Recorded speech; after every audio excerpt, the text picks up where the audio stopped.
going to be reading an excerpt from the Dartmouth Commencement Ceremony by Shonda Rhimes, and I just decided to pick a small piece of it that I particularly liked the best, so here goes.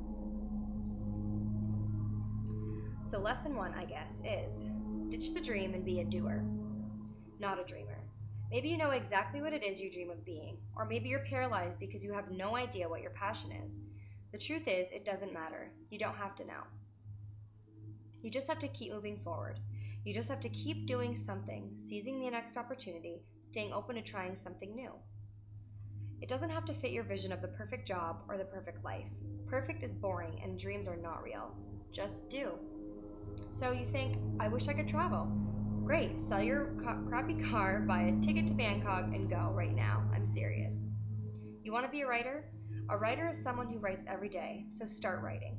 You don't have a job? Get one. Any job. Don't sit at home waiting for the magical opportunity. Who are you, Prince William? No, get a job. Go to work, do something until you can do something else. I didn't dream of being a TV writer. Never, not once when I was here in the hallowed halls of Ivy League, did I say to myself, Self, I want to write TV. You know what I wanted to be? I wanted to be Nobel Prize winning author Toni Morrison. That was my dream. I blue skied it like crazy. I dreamed and dreamed, and while I was dreaming, I was living in my sister's basement. Dreamers often end up living in the basements of relatives, FYI.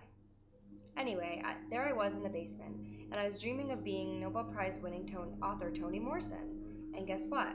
I couldn't be Nobel Prize winning author Toni Morrison because Toni Morrison already had that job and she wasn't interested in giving it up. So one day I was sitting in that basement and I read an article that said it was in the New York Times, and it said it was harder to get into USC Film School than it was to get into Harvard Law School. And I thought I could dream about being Toni Morrison, or I could do it.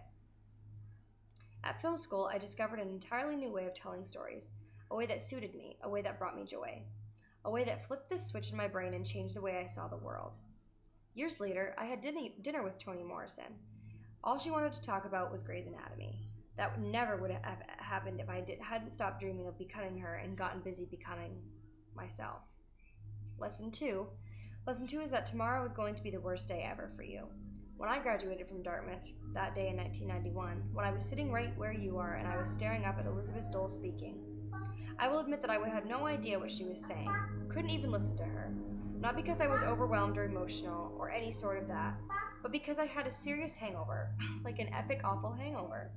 Because, and here is where I apologize, President Hellman, because I know you are trying to build a better and more responsible Dartmouth, and I applaud you and I admire you, and it is very necessary. But I was really freaking drunk the night before, and the reason I'd been so drunk the night before, and the reason I'd gone upside down margarita shots at Bones Gate, was because I knew that after graduation, I was going to take off my cap and gown, my parents were going to pack my stuff in the car, and I was going to go home and probably never come back to Hanover again. And even if I did come back, it wouldn't matter because it wouldn't be the same because I didn't live here anymore. On my graduation day, I was grieving. My friends were celebrating, they were partying, they were excited, so happy. No more school, no more books, no more teachers' dirty looks. And I was like, are you freaking kidding me? You got all the froyo you want here. The gym is free. The apartments in Manhattan are smaller than my suite in North Mass. Who cares if there's no place to get my hair done? All my friends are here.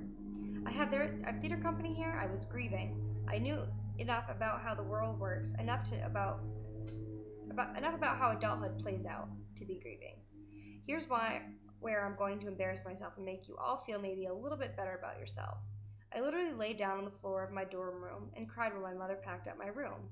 I refused to help her, like hell no I won't go. I nonviolent protested leaving here, went limp like a protester, only without the chanting. It was really pathetic.